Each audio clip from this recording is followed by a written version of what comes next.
Good morning, millennials. Welcome back to the Morning Toast. Happy Thursday. Hope everyone's having a great day. Hi, Jackie. How are you? Hi, Claudia. I'm doing well, thank you. And that is because it's Thursday and we're officially over the hump. We are sliding into the weekend. And this week for me was one of those weeks at the beginning of the week where I was like, I am so excited for this week to be over. I have so much to do this week. And so once it's Friday night, like, all will be done. And it's Friday night. You're a small town girl. Everything is right.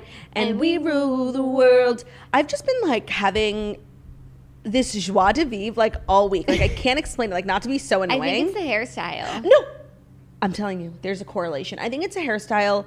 I think it's also kind of like, not to blame, put all my troubles on the Olympics, but like I just feel this weight lifted off of me and I just feel lighter than ever, even though I've never weighed more. And it's just so exciting, I feel like I've just been in a good mood all week. I can't wait to for it to run out. I was due for a good mood because the 2 weeks before, I was on my period and sick and I was an absolute, not here because I have to contain my composure, but in private, behind closed doors, I was an absolute monster.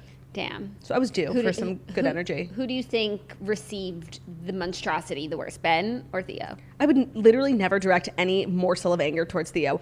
100% to Ben. And honestly, the fact that I stand here today, making it through that 2 week period, still a married woman, it's God. It's all in his hands. Wow, that's beautiful. Thank you. How are you doing? I'm good. I'm actually really excited because the new episode of the Redheads dropped today. I hear it's quite divisive. It is so divisive. So there are people, we read the book, all four of us. Half the group would say one of the best books they ever read. The other half would say the worst book they ever read, which is just so crazy. So we are really getting into everything. There's a lot of strong opinions on the episode, which always makes for a great episode. So if you read the book, check it out. If you didn't read the book, you can still listen to the episode because there's a summary and it's just a really funny episode. But it's never too late to become a redhead. Snitch announced her choice, and it's actually not that snitchy. It's not a YA? It's not a YA. It's a novel. A snovel? It's a snovel. It's called We Are the Brennans, and I read the synopsis. It looks really good. I'm really excited to read it. You're telling me Snitch chose a non-young adult love story? Yeah. Coming of age? She chose a book that Dana could have chosen. So it's not a coming of age story? It might be. It might be a coming of age story, but it's not boy meets girl.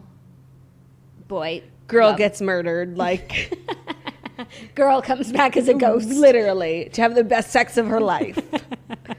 No, it's not that, but I'm really excited to read her choice. We also all shared the other books that we read this month, which is actually my favorite segment, where we just get to talk about books. Books. And I really love the book Clara and the Sun. I thought it was such an interesting read. I love Clara. I don't know if I told you this, but to me, the reason the book resonated with me so much is because... Did you choose this one? Dana chose it. Got so it was extremely literary, won the Nobel Peace Prize. I loved this book because to me, at the heart of it, it was about campers and counselors. And what hurt the most was that counselor couldn't see that. So is it possible, though, that the book was not very good, but you were blinded by the camper counselor energy? It's not possible that the book wasn't good because this author is world renowned. Socrates. Yeah. So it's good. It's just, I feel like if they didn't really like it, it's because they didn't get it. But Socrates is a relative term because for me, I would say Colleen Hoover is a Socrates, Yeah. She is. So if Colleen Hoover wrote a book and some people said it was really bad, you'd be like, you just don't get it. Well, no, actually, that's the thing about books. They're so subjective.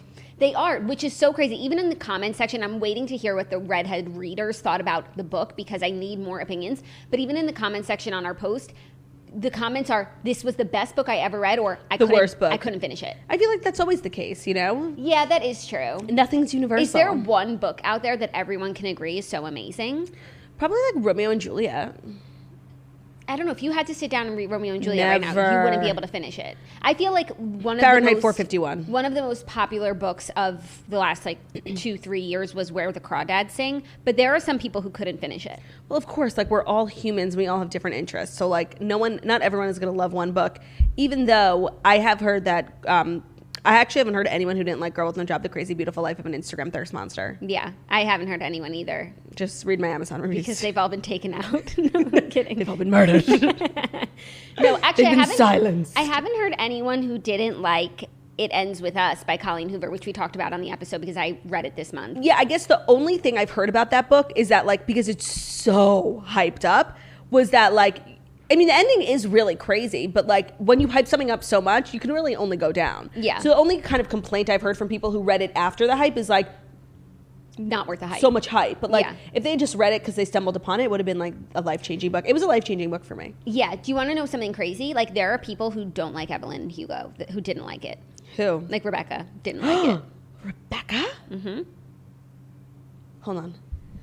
I'm Bless allergic to the disgusting nature of this conversation. I know. Who didn't like Evelyn Hugo? Isn't that crazy? There are people who didn't like Evelyn Hugo. So that just goes to show. I've actually been on this journey that I want to explain to you, and like I feel like you can help me figure it out. Okay. So whenever I've actually been really diving into Taylor Swift's Evermore album, and I was just having a conversation with my friend Abe about how like I think it's better than Folklore. And whenever I am reading it, I mean, whenever I'm listening to it, I'm especially Champagne Problems, I really like can't stop thinking about Evelyn Hugo.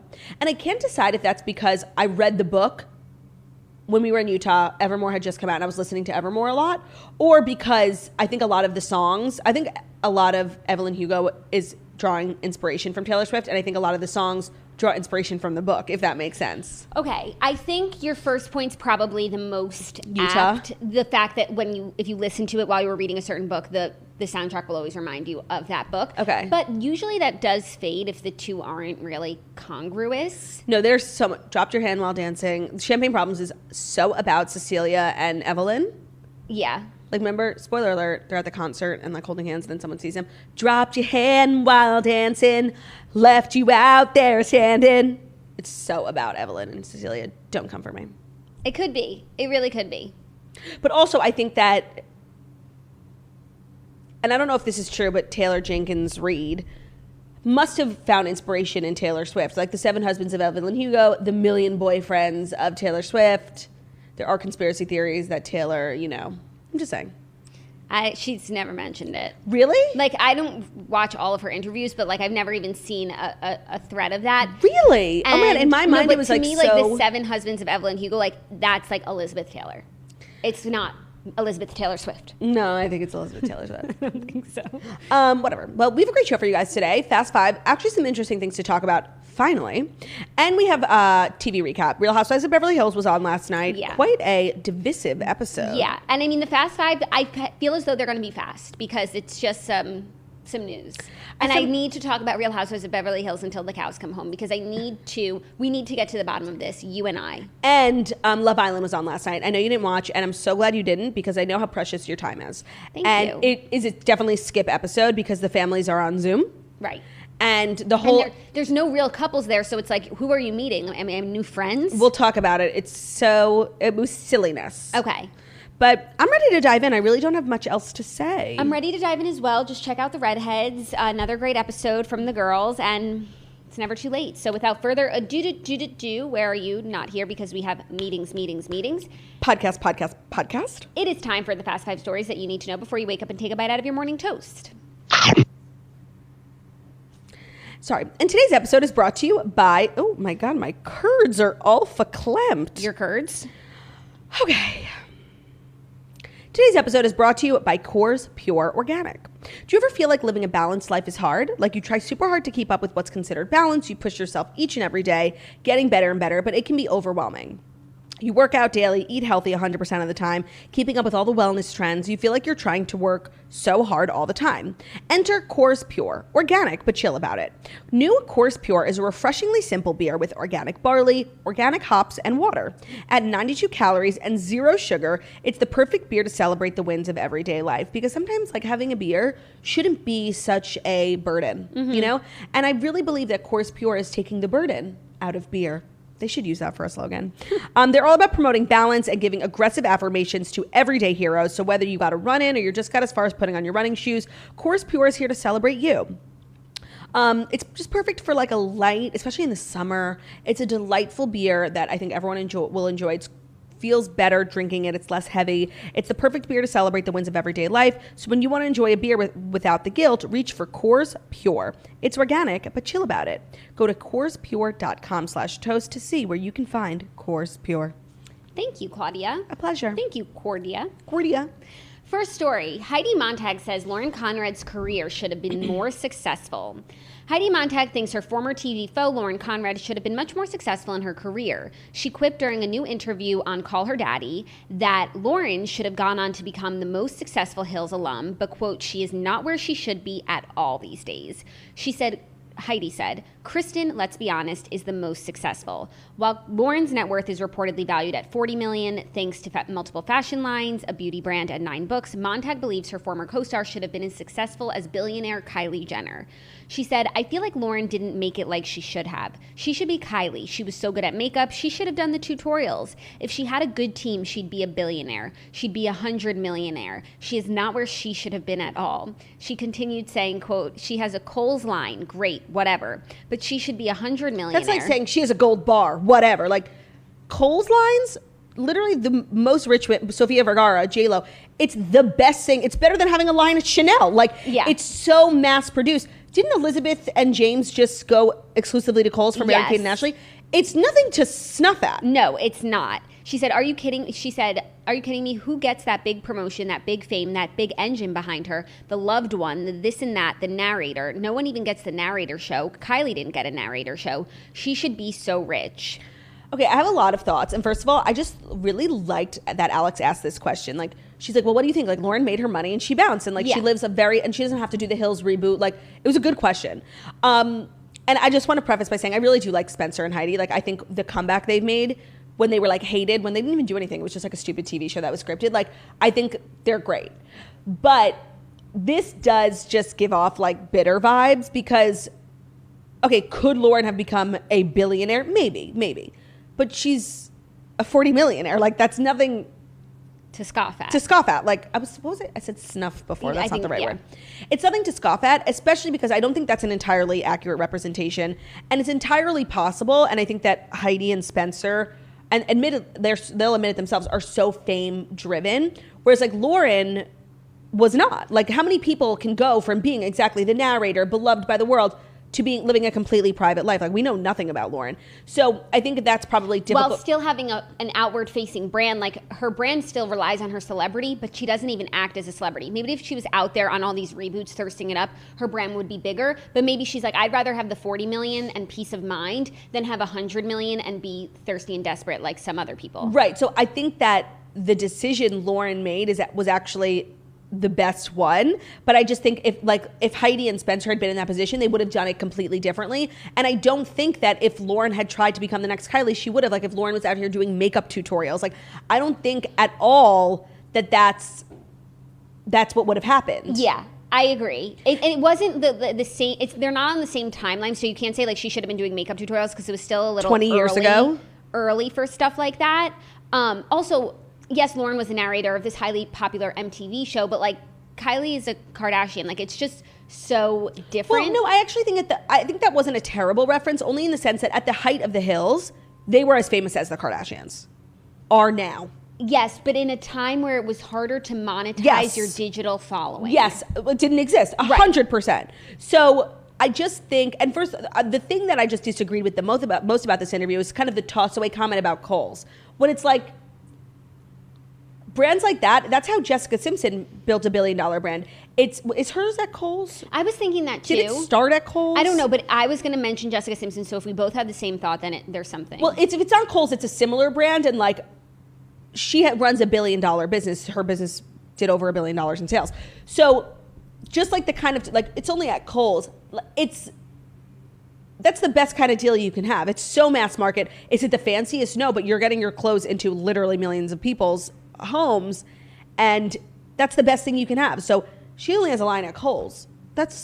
Give me a line at Kohl's. Like, that's the best thing. So many celebrities have it, and they make more money from it than they do like their music. J-Lo has it, Sofia Vergara has it, everyone has it. Yeah, it's just really crazy that this is Heidi's take, but I have to believe this is how like her and Spencer sleep at night. Like, because Lauren got so much from the show and just was able to exit. Whereas I don't even think Spencer and Heidi would ever want to exit. They like being public figures. But they also like being rich. But right, so they're probably just like, well, Lauren doesn't have it that good. It's only $40 million. Right. But like they've also been really open about the fact how like they made a ton of money after the Hills and then they went almost broke because they spent like millions of dollars on crystals. Right. So I think that like money and fame are so equally important to them, and they're like shook by Lauren, who so happily gave up the fame, and also with that fame could have been more money. It could have been $400 million. But like for Lauren, having a normal life, a husband, kids, and $40 million was enough for her. You know what? I just don't agree with the idea that she could have been a billionaire, because like from the Hills, we have two successful household brand names, and that's Lauren and Kristen. And I think Kristen has done everything right also, while also not shying away from the limelight. The Hills, yeah. And she did very Cavallari, like, and she's always, you know, out putting herself out there, and her Instagram is like, you know, she's an influencer, and she ended up with 30 million. Okay, I have a question. So when you say Kristen's success, do you mean fame or money? Both. Okay, because like the elephant in the room is that doesn't a large part of Kristen Cavallari's net worth come from her husband? So if we're just talking about business. Okay, let's because she said Kristen's the richest one, which might be true because of Jay. Got it. Okay, but let's just take Jay out of it. Like, I think Kristen has done so many things right when it comes to her business. Fame. And when it comes to fame. Right. And still the cap would be max 30 million. Right. I think Heidi's overestimating the ubiquitous popularity of this show. Yes. Especially as we move further away from the initial show. Right. I'm sure for them, it feels like this was like everything. And for us, it was everything. And for a certain section of the population, like, we loved the Hills. Yeah. But most people, like, the majority of people... Grown people. Didn't. Well, also, another thing that she spoke about in the interview, which I did find really interesting, was I haven't rewatched The Hills. And, of course, I'm so Team Elsie. Like, it's in my blood. But I do think if I rewatched it, like, I might have, like, a more mature perspective. Like, okay, you didn't like Spencer. Like, did you have to write off? And I do think in a lot of ways, like, Spencer and Heidi were given the short end of the stick. And she does talk about her relationship with Elsie, how, like, at times Elsie treated her like a dog. Like, because Elsie brought her on the show, and that means she had to, like, sing for her supper and, like, do whatever Lauren wanted, which is, like, not the way a friendship works. So I do think that part of the interview was really interesting. And I do have, like, a lot of grace, I think, for Spencer and Heidi, because I do feel like they were painted as these villains on a show that was somewhat scripted, that now, like, in hindsight, it was such a big deal. Like, they moved into their apartment. Like, they didn't, like, kill anyone. Like, they just, like, had a toxic relationship. But now the proof is in the pudding. Like, was it toxic? They've been married for over 10 years. Yeah. So I do feel like that's a really interesting part of the conversation, too. But I think naturally she's probably bitter. I would be, too. Like, you get painted as a villain, and Lauren gets to, like, get this perfect life, and they're still, you know, doing reboots of The Hills. Yeah. And Lauren doesn't have to do that. Right, but it's like Heidi, I think in truth, like, it's nice that Lauren doesn't have to do that, but Heidi's almost faulting her for not working harder. Yes, but it's not about work, it's about fame. Yeah, no, and it's just about, like, what kind of life you want to have, you know? No, and by the way, you can live an amazing, like, the most amazing life if you are worth $40 million, and to not have to deal with the mental health element of being famous, it's brilliant. A win-win. Most people aren't big enough to see it that way. They're no, like, Jackie, okay, I could be 500 million and I just have to do more red carpets and go here and there and do interviews and put myself out there and, like, open myself up to all this criticism. Most people wouldn't make the choice that Lauren made. Most people wouldn't make the choice to leave fame behind when you have fame so good. It's easy to not want to be famous anymore when you're Spencer and Heidi and everyone hates you. Imagine making the choice to leave the limelight when you are universally beloved. Yeah. Can't relate. Can't relate. That's the crazy part of this whole thing. Like, I could have understood if we never heard from Spencer and Heidi ever again after The Hills. They were scarred by the fame, by the scrutiny, by the criticism. And Lauren went on to have a million other shows. But for Lauren to have made the decision to walk away from fame when she literally had every opportunity laying at her feet, that's the crazy part. Yeah. And that's, like, the admirable part. Yeah. So I love Spencer and Heidi, and I don't fault them for thinking how they think, because they must be in a lot of ways traumatized, like, from that experience. Yeah. But I don't agree with this call at all. And justice for Coles. Justice for Coles and justice for $40 million. Yeah, like, it's a lot. And also, your net worth does not mean how much money you have in the bank. So she probably has more. I don't think right, but also, like, I don't know if anybody's Googled net worth is accurate. No, mine says like $250,000. Is that accurate? It's not. All Are you ready for our next story? They also say I weigh 140 pounds, which is Accurate. Is accurate. Are you ready for our next story? Yes. Olivia Rodrigo clears up tawdry driver's license love triangle rumors. Yes, she's been making a lot of waves in like recent interviews. She was on Variety and she was on... Yes, this is from Variety's Power of Young Hollywood issue. She touched upon the situation that followed after listeners heard her song Driver's License. Many fans believe that the lyrics were about the alleged relationship between her and her High School Musical, the series co-star Joshua Bassett and Sabrina Carpenter. The lyrics in question said, quote, "And you're probably with that blonde girl who always made me doubt. She's so much older than me. She's everything I'm insecure about." Where is my triangle? Your triangle is on the table because I had to move it for Redheads. I wanted to protect the triangle. It goes like this. She's everything I'm insecure about. Yeah, today I drove through the suburbs. Yeah. 'Cause how... yeah. Oh my gosh, thank you. Our triangles have entered the building. 'Cause how could I ever love someone else? And I know we weren't perfect, but I've never felt... Use the yellow part. For no one. Oh, and I just can't imagine how you could be so okay now that I'm gone. Okay. Get you mean what you read. Okay, wait, continue because I actually have thoughts. This is what she said. She explained, saying, quote, "I put it out not knowing it would get that reaction. So it was really strange when it did. I just remember everyone being so weird and speculative about stuff they had no idea about. I don't really subscribe to hating other women because of boys. I think that's so stupid, and I really resent that narrative that was being tossed around." Okay, I have a lot to say because first of all, of course she didn't know the song was going to blow up in the way that it did. There was no way for her to know that. Agreed. And I do agree that like we are so beyond the narrative of women hating women for stealing their boyfriends, for sure. But I think the Miss Olivia needs to take a smidgen of responsibility here because first of all, if it's not about this situation, which it was so, like the picture was painted so clear for us. So if it wasn't, I do feel as though she did not one thing to stop this narrative, if that was really the case. And if this wasn't about Sabrina Carpenter and literally people descended upon Sabrina Carpenter and Olivia Rodrigo did nothing, that's even worse. Yeah. And she really does like Sabrina. So she's alluding to maybe here that like the fans got the narrative wrong. And I don't think that we did. I don't think that we did either. And if we did, someone could have cleared that up a while ago. As she should have. I do think she never expected this song to go where it did. And even if the song became mildly popular, like I bet, like her best hope for the song, I mean, it definitely exceeded every expectation that she could have had or dreamed of. But even if the song became a little popular, no one was going to be digging into the lyrics and like finding stuff out. Yeah. So it's possible that we got it wrong. And that Sabrina Carpenter unjustly like received like the tail end of teenage angst.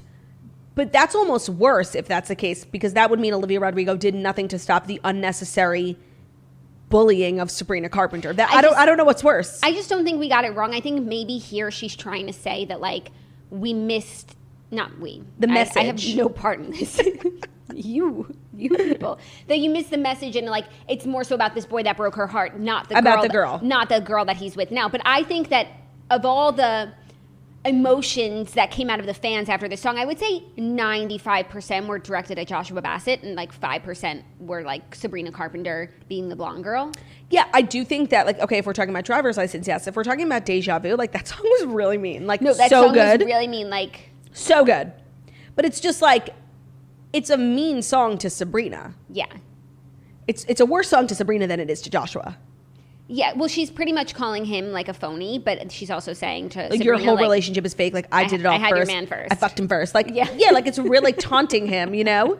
Yeah. So I don't know. I'm kind of like disappointed in this response. But then Sabrina's song Skin is also a little bit like, and I'm fucking him now. Right. Well, it was a rebuttal. It was a rebuttal. I love I'm that just song. saying devil's advocate. I just want to say, I love every song that has come out of this situation. We're so spoiled with good music. Yeah, but I just do wonder, like, how Sabrina's doing. I think she's probably doing well. Are they together?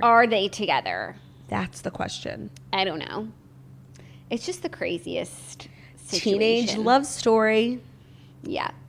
Are you ready for our next story? Our next 3 stories are some casting news that you guys just have to know about. Okay, so should I intro the casting news brought to you by Movement? Yeah, you really should. In a tiny apartment in Southern California, 2 college dropouts teamed up to create a watch company that broke all the rules. With fair prices, unexpected colors, and clean original designs, Movement grew into one of the fastest growing watch brands, shipping to over 160 countries across the globe. And now they've expanded into blue light glasses that protect your eyes from screens, minimalist jewelry, and style essentials that don't break the bank, all designed out of their California headquarters. So by the way, I love blue light glasses, and it's so hard to find ones that don't make you look like your grandfather wearing bifocals, and the Movement ones are sickening, and it's great to do before bed. So like blue light can keep you up. Yeah. If you don't wear blue light glasses. It also can cause headaches, which we're always trying to avoid. And they have fabulous styles and unbeatable prices. Movement watches have the look and quality of $400 to $500 watches, but that you would pay for at a department store, but you are paying a fraction of the price because they're built online and they own the process from start to finish, and you just get a watch shipped right to your door for free. And if you don't love it, you can ship it right back for free. So they make stunning watches for men and women. I actually recently got one for Ben for his birthday. It's a great gift for someone in your life because you always need to know what time it is. And what with the blue time light, is it? Summertime. And I got myself the pair of blue light glasses because if you're spending all day in front of your computer, the blue light filtering glasses that I got are the Ever Scroll. They're a game changer, and they really help with eye strain, poor sleeping patterns, and they're really modern, and the styles are stunning. So if you want to elevate your look with style that doesn't break the bank, then join the Movement and get 15% off today with free shipping and free returns by going to mvmt.com/toast. Again, that's mvmt.com/toast to get 15% off with free shipping and free returns. Thank you, Claudia. Our next story is some apt casting news. Beanie Feldstein will star in Funny Girl Broadway revival in 2022. Hey, Mr. Arnstein, here she is. Really good. Thank you. The musical comedy Funny Girl will play Broadway for the first time in nearly 60 years, producers announced on Wednesday, and the show has already found its wisecracking Fanny Bryce, Beanie Feldstein. Feldstein appeared in the 2017 revival of Hello, Dolly, but she's best known for her film roles in Lady Bird, Booksmart, and she's playing Monica Lewinsky in the upcoming impeachment American Crime Story. She'll be great in that. We all saw that picture of the back. Yeah, she'll be great. I'm so excited to watch that. Me too. So she's going to be amazing, and this is just like a really exciting time for Beanie. Everything's coming up Beanie. Everything's coming up Beanie. Of course, when this news was released, people were kind of quaking for Lea Michele because, first of all, I just have to say, like, I'm really glad that they chose someone who's Jewish. Like, it's just an important part of the role, and I'm very grateful to the Broadway producers. So everyone was kind of like, if there ever was going to be a Broadway revival, it's actually a storyline on Glee. There finally is a Funny Girl revival on Broadway. And of course, Lea Michele goes out for the part in the show. And her whole, being is inspired by Barbra Streisand. She never gets her nose job because Barbra Streisand never did. And so when I think like modern Barbra Streisand, I do think Lea Michele. Do you? I didn't have that thought. I was mostly just thinking of you. Oh, that's so nice. Because that song, Don't Rain on My Parade, is my favorite. It's just like Claudia's party trick. And by the way, Don't Rain on My Parade, Lea Michele sings in the first season of Glee, and it's like a show-stopping. When I sing Don't Rain on My Parade, I actually sing the Glee version. Like, yeah. It's so good. So a lot of people were talking about this. Like, why didn't she get the part? What do you think? Why didn't she get the part? Well, I do think she's been enraptured in a little bit of scandal over the last couple of years, and I don't think people, want to be associated with that. Because of the reading thing? No, she had like her whole drama. What was the drama again? She was accused of like bullying. Bullying and targeting a lot of the POC. Oh my God, yes, I totally forgot about that. And then like her sponsors dropped her, and then she kind of went off, and she's kind of like off the record, not off the radar. record, off the radar. She's releasing an album, but she's living a much more low-key life. Okay, I completely forgot, yes. So I think that's one reason.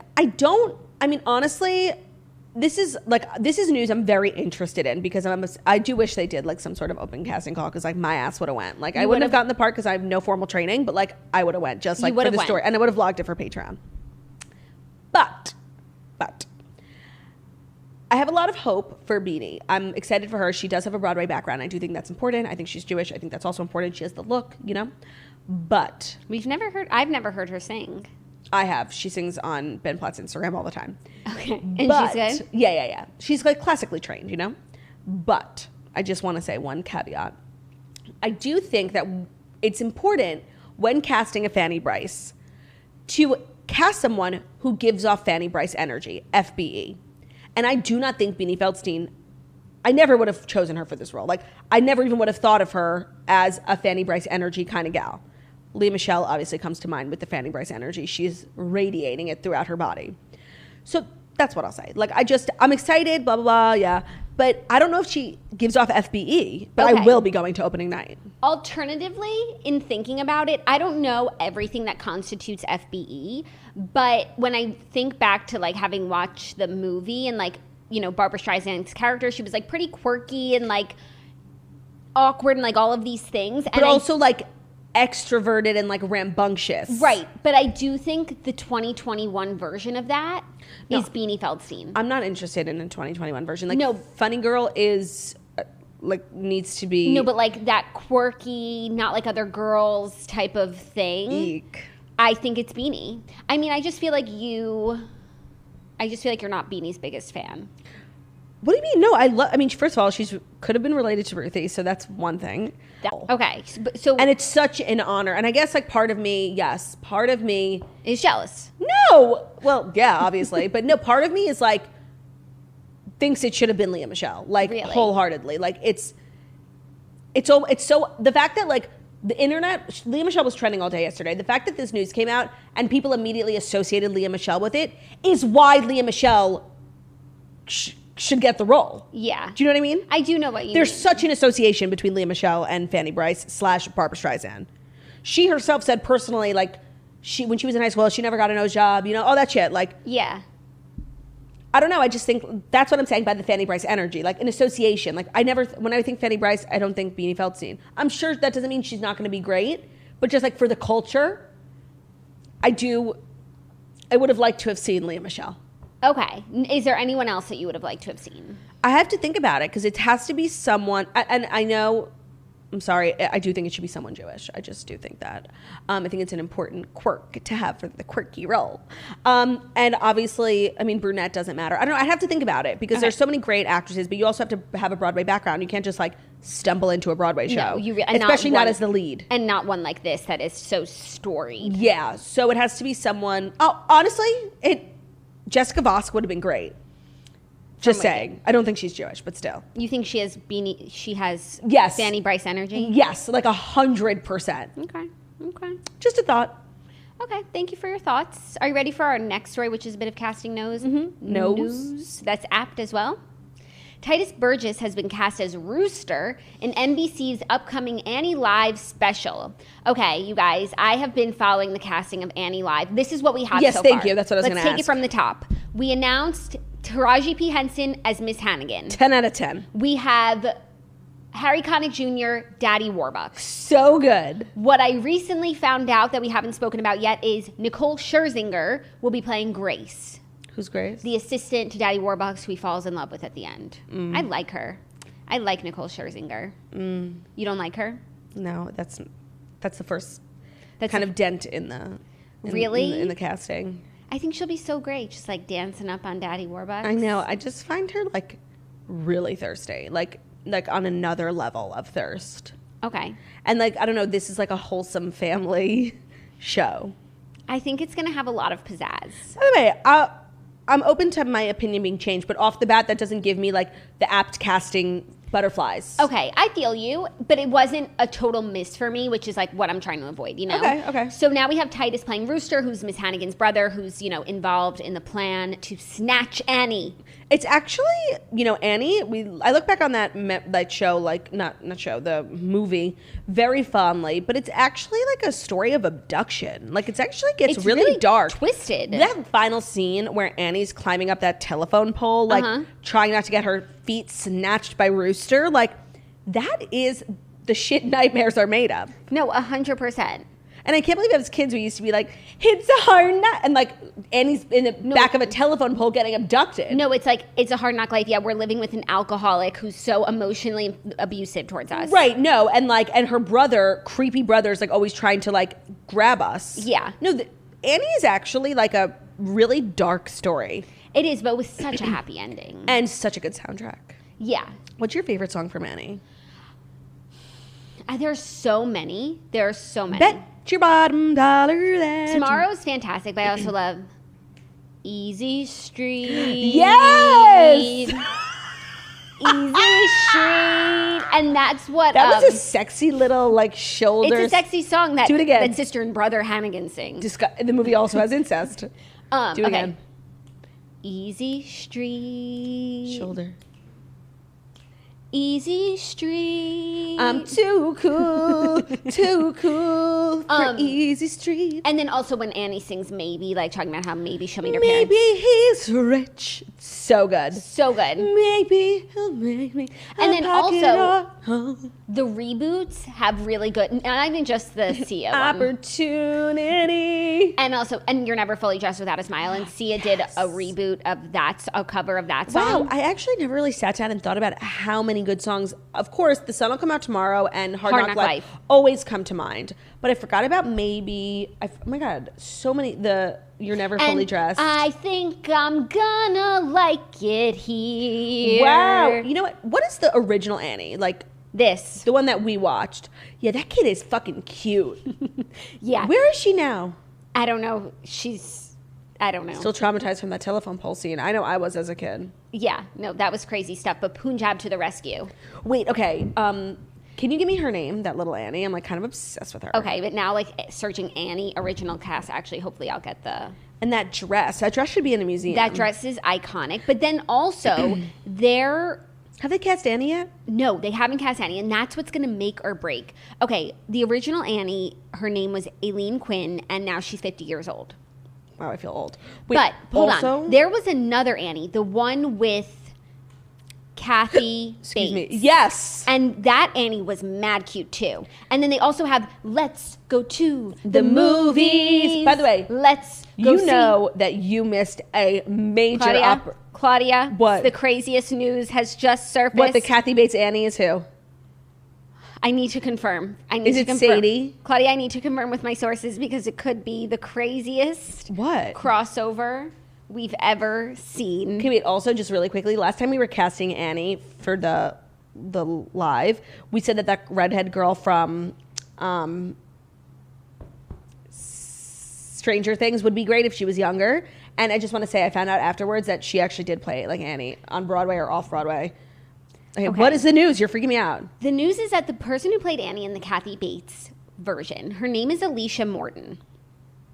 But tell me that's not Alicia Witt from the Hallmark Channel. But her name's Alicia Morton. Right. So I feel like maybe they used the wrong picture or something. They definitely used the wrong picture. They're tripping me up. You're telling me that the Hallmark girl was Annie? No way. There's no way. The time doesn't make sense because that woman's like 40 and Annie wasn't 35 years ago. The Kathy Bates version. It might have been. It was a long time. It was like from the 90s. Hold on. But there's Alicia Witt, Alicia Morton. They're two different people.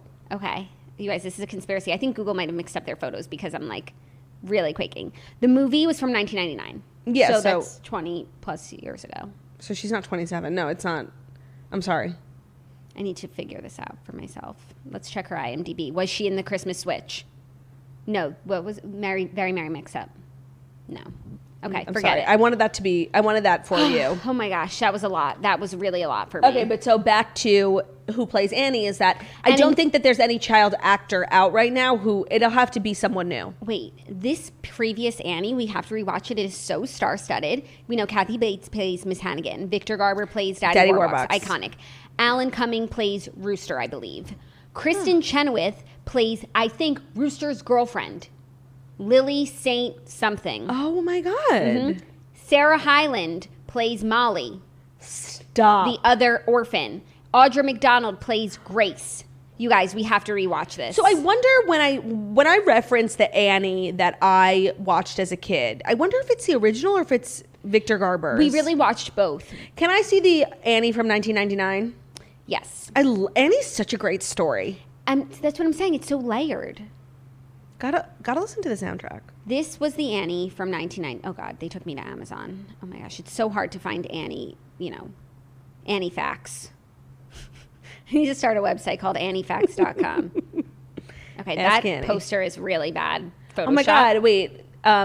Victor Garber was bald. I forgot. Yeah. I feel like the one that I watched is the original. Like, I remember her being like a curly-haired little... We watched both. They were really so different. And in that one, she's like talking to FDR, the president, like singing to him. And then in this one is when they go to the movies and they have the tap dancing for Let's Go To. We should really just kind of do like a back-to-back, like... Annie marathon. Original Annie, 1999 Annie, Quivenjane Wallace Annie, just to get ready for the live Annie. Right. I don't know when live Annie is coming. And I'm sure whoever they cast as Annie is going to be someone that we don't know. I hope... yeah, it should be. Right. Because there's no one out there right now. It has to be a natural redhead. I'm sorry. I think that it should be a redhead still.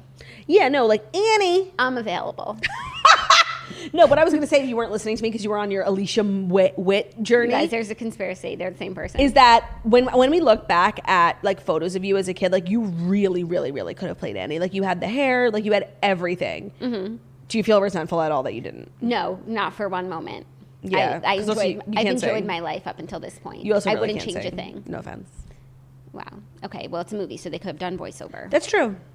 Okay, so that's your Annie news for the day. As always, we will keep you posted. I can't believe I didn't know about Nicole Scherzinger. I know. That casting news just slipped through the cracks. Yeah. Are you ready for our fifth and final story? It's the casting news we've all been waiting for. It's the final story.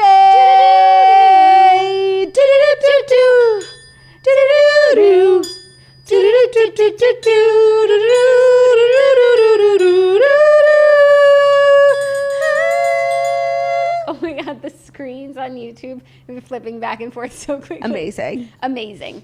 Fifth and final story is the casting news that we have all been waiting for. The question of the year, who will replace Alex Trebek, has been answered. Mm-hmm. Mike Richards has been named the new permanent Jeopardy host, and Claudia's favorite person, Mayim Bialik, has been tapped to host a spinoff series. Oh.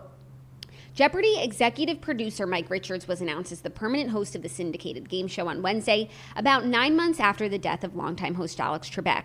Additionally, Mayim Bialik has been tapped to host Jeopardy primetime and spinoff series, including the just-announced Jeopardy National College Championship, an all-new tournament which will air in primetime on ABC in 2022. So Mayim Bialik's just doing the spinoff, and Mike Richards... like the college. Yeah. And Mike Richards is the new Alex Trebek. There's no more like, it's Aaron Rodgers one day, Ken and Jennings. It's Ken Jennings the next. So let's talk about this, because I never would have... He was not even on my radar, first of all. Right. But I have to say, I do think this is actually a good selection. Usually there's so much hype for this and people are always disappointed.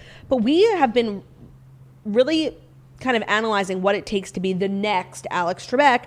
And I actually think, weirdly, like the answer was right in front of us, you know? No, I definitely had less invested in this decision than you did, but I feel really at peace with this choice. Like, I really like that it's someone who, just like Alex Trebek, will be known for Jeopardy, period. And only Jeopardy. And even his career up until this point has been so Jeopardy focused. This is my first time seeing a picture of him. He's very handsome. Very handsome. I also think that like his very close relationship with Alex Trebek is a lovely sentiment moving forward. I think he understands TV. I think he knows how to read a teleprompter. Like, I think that no better person could have been chosen, honestly, which is crazy. Which is crazy. I mean, it's the job a million girls would kill for. And it's really like a beautiful ending to this kind of story, and it's a full circle moment. Yeah, I agree. And it's just like, it was also like the announcement was very low key. Like at first there was so much hype, but of course as time moves on, people move on. And now I just feel like we'll slowly just start to move into the age of Mike Richards. Yeah, he said it in a statement, "I'm deeply honored to have the opportunity to host the syndicated version of Jeopardy! Never in my wildest dreams could I have imagined being chosen to step into a role of this magnitude. I'm incredibly humbled to step behind the lectern and will work tirelessly to make sure our brilliant contestants shine in each and every episode." That's true. It's about the contestants. Like, right. The host is just sort of the engine, but it's not about a razzle-dazzle host. That's why these celebrity episodes were somewhat flawed, because of course you're watching a celebrity. Aaron Rodgers, like, you answer the question, like, what do you know about history? Like, that's the exciting part, but it's not about the host. And that's why the formula for who would have made the perfect Jeopardy host is so delicate, because you have to be like interesting and smart, but not too interesting. Yeah. And just like, and have charisma and charm and magnitude, but also be able to kind of fade into the background. Yeah. And that's on being a host. Yes. But now hosting is so much about being a celebrity. Yeah. But I like that Jeopardy is sticking to its laurels, and it's gonna remain pretty similar. Yeah, I think this is actually like I don't know if they could have chosen someone better, and I was really kind of pro Ken Jennings, just because it's like a beautiful story, you know? Yeah. Like you get so far, and that's the reward for like having been the best in the game. But I just think personability wise, he was not It didn't happen for him. You know, I like that they threw us a curveball. Yeah, and it's amazing, and I hope that everyone is as universally pleased as I am, because I really think this was just amazing, and the answer was right in front of us the whole time.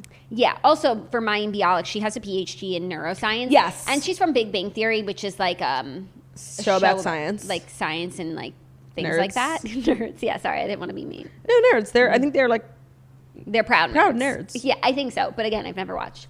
It's the worst show of all time. And so even that side dish of a casting works for me. Yeah, me too. No, and I think of all the celebrity hosts that came in, Mayim was my favorite just because she has that background. Like, it's an honor. You know, you have to earn the academic background to. I think it's great. I just think it's great. Yeah, I'm really I agree. pleased. So we're 3 for 3 on apt casting news today, and that feels really good. You know what else feels really good? What? Relief Band, the sponsor for our TV recap segment. You've got to check out Relief Band, the #1 FDA-cleared anti-nausea wristband that has been clinically proven to quickly relieve and effectively prevent nausea and vomiting. And it's any nausea or vomiting. Why do you keep saying vomiting? I don't know, it's like a new word. Nausea and vomiting that can be associated with motion sickness, anxiety, migraines, hangover, morning sickness, chemotherapy, and so much more. You are speaking my language. The product is 100% drug-free, non-drowsy, and provides all-natural, long-lasting relief with 0 side effects for as long as needed. 1 out of 3 Americans regularly suffer from nausea. Some of us, it is self-inflicted from a hangover. Some of us, it's not self-inflicted from a migraine. We've all experienced that horrible feeling, whether it's in the backseat of a car, that's you, after one too many on a night out with friends. That's you. Or even just the anxiety of a workday. Nausea can ruin a day, force us to change our plans, and in the most severe cases, make us unable to function. So we've got great news because Relief Band is here to help you out. And if you're ready to take that summer road trip, hop on the boat, or you're just anxious about heading back into the office, Relief Band has an exclusive offer just for the Morning Toast listeners. If you go to reliefband.com and use the promo code TOAST, you'll receive 20% off, plus free shipping and a no questions asked 30-day money-back guarantee. So head to reliefband.com and use the promo code TOAST for 20% off, plus free shipping. Thank you, Claudia. It's just like, I think, a self-proclaimed nausea queen. Yeah, I just want to let you guys know that these things work. They really do. And so if you're looking for some relief, which if you're like me, you always are, relief bands for relief. You're very like temperamental, like on a boat, on a so car. Temperamental, and it's like the older I get, the worse it gets. Like now, like of course, anytime we have a long car ride, like I'm putting on those bad boys and I'm saying some prayers. There's any like sickness worse than nausea? No. Probably. Maybe like diarrhea. Diarrhea sucks. No, I don't mean like terminal illness. I just mean like what's worse, like having a sore throat or nausea? Nausea's the fucking worst. Yeah, or a headache, a migraine. Yeah, that's bad too. They're all really bad, but at least some of them we have coping mechanisms like Relief Band. Okay, Real Housewives of Beverly Hills. We wrapped up our trip to Palm Springs and the ladies headed back to LA, but not before seeing a tawdry expose in the LA Times, which of course is a big deal, but I think like as a lawyer in LA, it's like the biggest deal ever. Right. So I just want to say I watched all the episodes that we haven't recapped. I watched them all yesterday, so they are all kind of like one for me. Yeah. Like, we haven't discussed like the car accident. Oh, you're so behind. It was turned. We haven't discussed it. Like the whole trajectory of Erica's, I want to say performance on this trip. Yeah. But I think regardless of whether or not she's guilty or innocent, she has to treat this as a performance. Yeah. You know what I mean? Like, and I do think that that's where Sutton is going with what she's trying to say, which is like, I think we're being used as, and like this could be like part of evidence in a court hearing. So, yes, I was feeling really conflicted last night about the Sutton thing because part of me like hates people who just like leave you like the second things get tough. But I don't know, Sutton was spitting facts, and like I think it's really, really hard to prove that Erica didn't know anything. Like I think, you know, the odds are that she definitely knew what was going on. She had $20 million in her bank account. Right, and I'm glad we finally got to that part because Me I too, feel like now I feel like we're caught up. We're caught up because that was for us the big bombshell in Housewife and the Hustler. I guess we missed this LA Times article. Right. But that's the part that really doesn't add up is the $20 million to EJ Global. Now the women are asking the same question.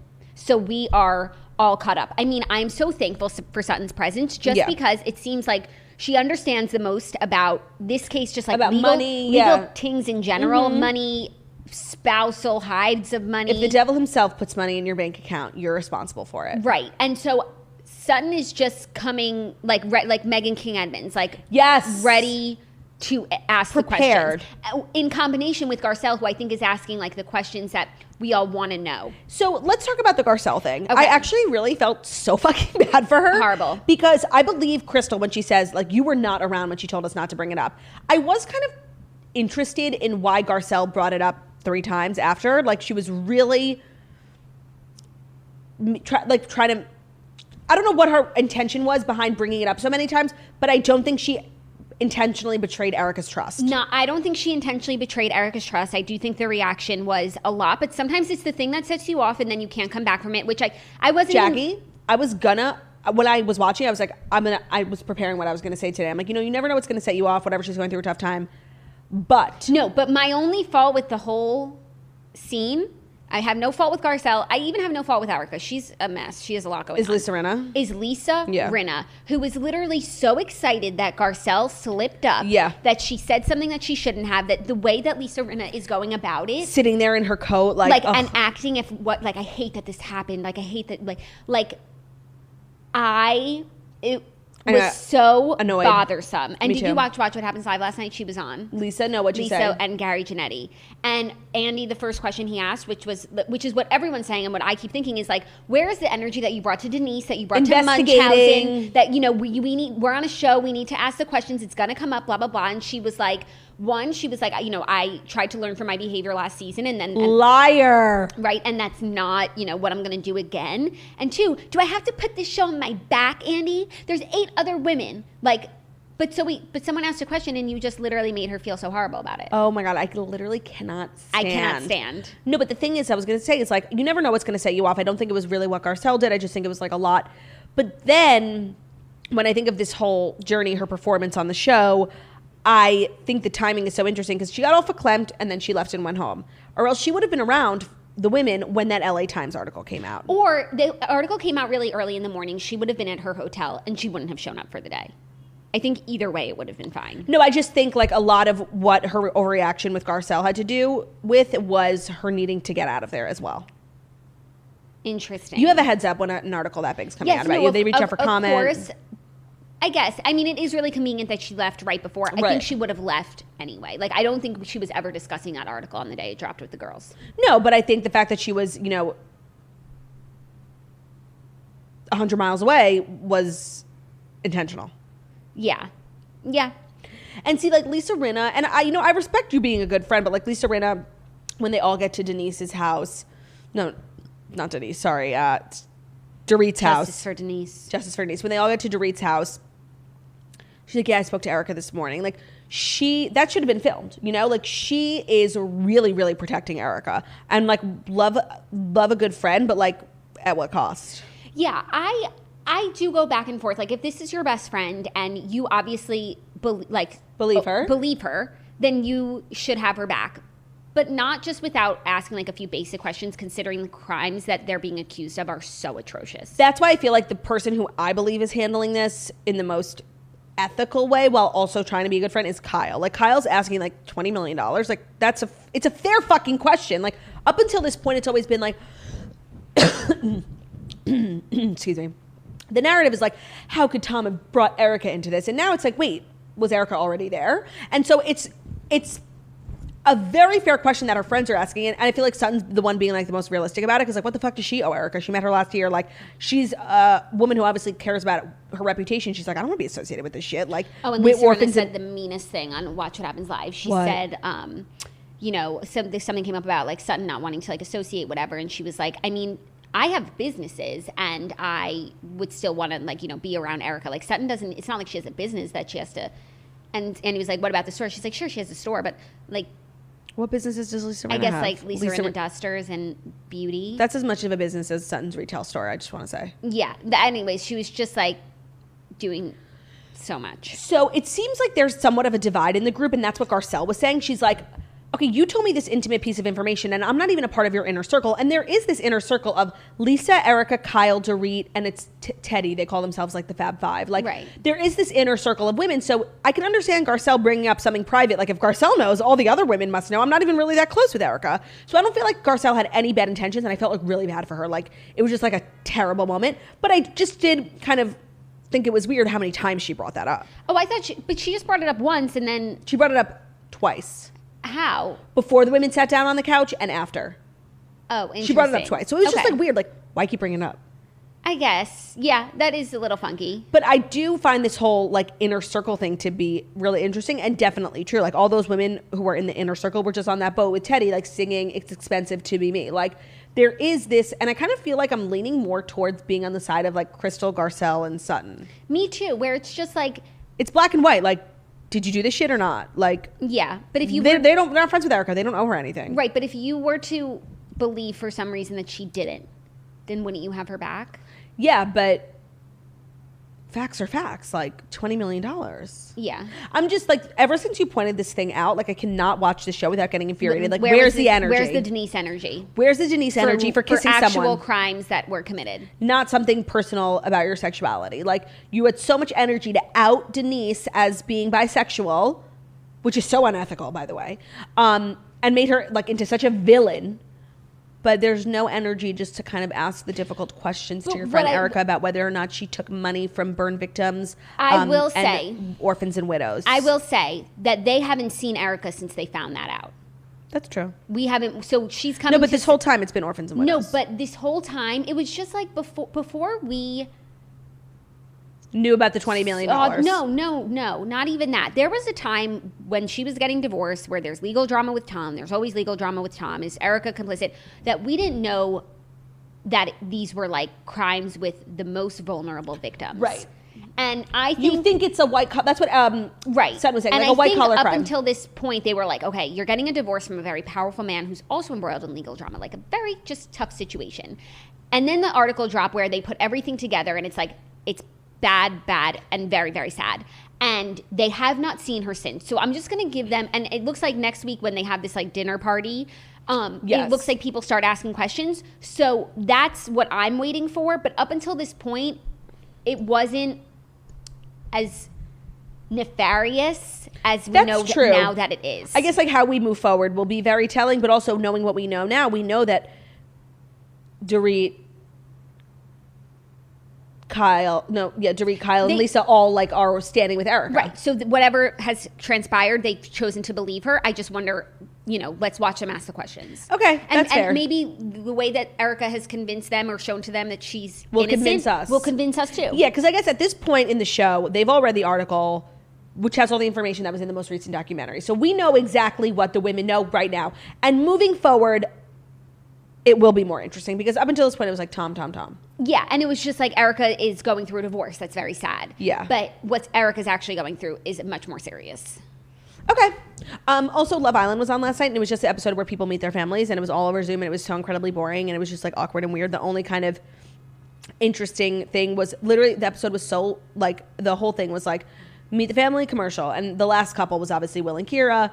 Will is just like acting like he's actually like kind of sociopathic, like acting like everything's fine, like wasn't even embarrassed to like meet the family of a girl he cheated on. Like it was so sociopathic. And then he got up to leave and she spoke to her family and her dad was like, we honestly really did not want to come on here and like do this, but we wanted to support you, we wanted to see you. Her sister was crying, Kira was crying. They were like just saying they don't trust Will. And like this whole time they're having this conversation, the editors are so shady. They're splicing up Will recapping his conversation with his family and Kira's family with Andre in the kitchen. He's like, Kira's so happy. I'm so happy. Cut to Kira crying. Oh, so amazing. Kira's family loves me. I love Kira's family. My dad told her to come to our house in Medellin. Cut to Kira crying. Then she finally hangs up with her family. He's still talking about how happy they are. She's like, she literally hides under the stairs and is hysterically crying. Cut to Will in the kitchen. Oh, we're so happy together. It's going to be so good. And she had a conversation with him. She was like, I want to know, like, what are your intentions? Like, we don't have to be boyfriend, girlfriend right now, get married, have kids. But, like, are you ready to like have a committed relationship? Like when we leave here, if you go to a bar, like we don't have to put a label on it, but like if we go to a bar and somebody asks if you have a girlfriend, like you're gonna say no. Like, and he was just like slow, let's slow it down. So really a lot of red flags. And it looks like tonight he sits Trina down for a conversation. Kind of remember how he like sat Shannon down and put all the blame. Oh, Kira's having skeptical thoughts. It must be because of you, Shannon. Now he's putting it on Trina, and I draw the fucking line at Trina. And Trina's like, are you fucking kidding me? Like, so I think although it's very difficult to pinpoint what it is about Will that's weird, it's becoming a lot more clear what that is. Amazing. I mean, sad, but like, I'm glad that we're getting clarity. So now it's like, who's going to win? Is it Olivia and Corey? No. Or is it Andre and Trina? If Olivia and Corey win, I will never watch the show again. I know. I would want Andre and Trina win. I would have Alana and Charlie win. I think if Jeremy and Bailey win, it's not good either. Yeah. Okay, but I just have to say, like, I'm really in tune with the Love Island USA like team. On Reddit, I've been reading a lot, and like they are all voting for Trina and Andre. Because they just think Trina is a queen who deserves justice. I 100% agree. And they think like this should be the first season where one person wins, like the money, because Andre just got here and Trina's been like Oh, right. It could just be one person. But wouldn't Andre have to say, he would have to say split and Trina would have to say keep, right? In order for Trina to keep it. Yeah. But he could say keep and Trina could say keep. And then what happens? Neither of them get it. If he said keep, he would be the most hated man in America. But then he would have nothing to show for it. If he said he can only say split. But I don't see Trina saying keep because like she should. I'm sorry, like she know your worth, Trina. That's really true. I didn't realize they could intentionally make it so that just the one most deserving queen wins. And do you think that like people who are in couples like are having those conversations, like if we win, what are we gonna do? Do you think they're allowed to? Like, I think they're allowed to. I think those conversations must happen. Yeah, because like Will and Kira probably up until this point thought they were winning and they were just like making plans like let's split it. Or Will was going to steal from Kira. Yeah. Like maybe that's what he was doing. He's in this perfect couple. He doesn't want shit out of the house. Right. But he's about to win $100,000 for himself because he knows Kira would say split. I always keep forgetting about the money. Like that's what this show is about. I know. It's really a weird wrench that they throw into it. And I do feel like it should be more than $100,000. I don't know, but it's like, it's an After interesting taxes? amount because it's like if just one person wins that amount of money, like that's amazing. Right. But if you split it after taxes, it's like $30,000. It's pretty selfless to split it. Like you have to really love that person. Like I love you more than $50,000. Oh, Josh and Shannon did an Instagram live with Cinco and Cash, and then Giovanni joined, and Shannon and Josh were just like all over each other. Like they're like a legit ass couple. We love to see it, and they should be able to win. Yeah, no, but I'm going for Trina. Yeah, me too. I don't know when we vote. So if the finale's on Sunday, we probably vote on Friday. Yeah. It'll be very exciting. That's so crazy. But the episode, I'm not going to lie, like was really boring. Seeing people talk through a screen, it's just like, it's not going to cut it. Like the show has been so premium up until that point. Like we're better than that. Like I'm sorry. If you can't fly them out, just forget it. Yeah, especially when no one's in a couple. Except for Will and Kira. Like I'm sure that was really... It was so awkward. She probably needed to speak to her family, though. She probably feels like so stupid, confused, and just lonely. Yeah, especially because like I think her really good friends were Shannon and Cache, and like Olivia and Trina are being there for her because they're obviously the OGs, but I don't think it's like a really true friendship. Yeah, I agree. And I'm just like not. The more episodes we watch, the less I'm buying what Olivia's selling. Thank you. Yeah. Thank you. Okay, so tonight Love Island is on, but like I'm going out, so I'll probably... You are? Yeah, I have a cocktail party. Oh my gosh, cocktails? Yeah. That's so cool. What's the plan? It's where are we going? Sure. It's Ben's friend Jack's birthday. Oh, fun. And it's a cocktail party? Yeah, I mean the invitation said cocktail, which I thought like cocktail was really attire? No, like cocktail. Like it actually just said cocktail on the invitation. Like we're having cocktails. Which is such like an adult thing, but I guess he is like turning 30, so cocktails it is. Cocktails it is. Cool. Next stop, retirement home. So that's where I'll be. So I probably won't recap Love Island unless like I happen to like have a lame night, get home early. But I just don't see that for myself. I don't see that for you, and you deserve a fun night. And I think we'll probably get like a hangover episode tomorrow. Okay, that's always fun for a Friday. I think I'm going to bring Brew tomorrow because every day this week I've wanted to bring him, but like I've had something afterwards. Okay, I won't bring Theo. And you guys have to see Brew. It's been so long. He's such an amazing... He's so big. He's such an amazing little boy. And his birthday's in 3 days. Oh my God. And you know what today is? It's the 4-year anniversary of me bringing Theo home. Wow. My time hop showed me like me and Ben at the airport picking him up. It was August 12th. Are you sure? Yeah. That's crazy. And then I remember our wedding was a month later and we sent him to like some camp for 2 weeks. It was the hardest 2 weeks of my life. Oh my gosh. So you guys, I mean, I don't want to make false promises, but I don't know why I might not bring Brew, like unless he says, Mom, I don't want to go. No, but you definitely are going to bring him. I won't bring Theo, and I'll be here with open arms for his auntie wedding, waiting for him. Oh my gosh, you guys are you haven't seen Brew like this in all the time that you've known Brew. Like he's a brand new man. Like you've never seen him before. He's a brand new man. Like he's so incredible. I'm a brand new Brew. We should get rid of the plant before he comes. Yes. And that's our show, right?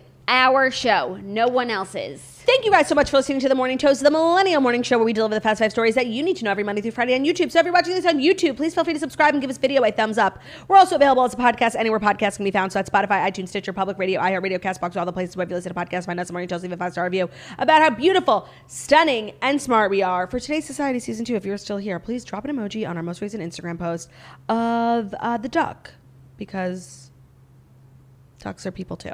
Have a great day, everyone. Bye. Bye.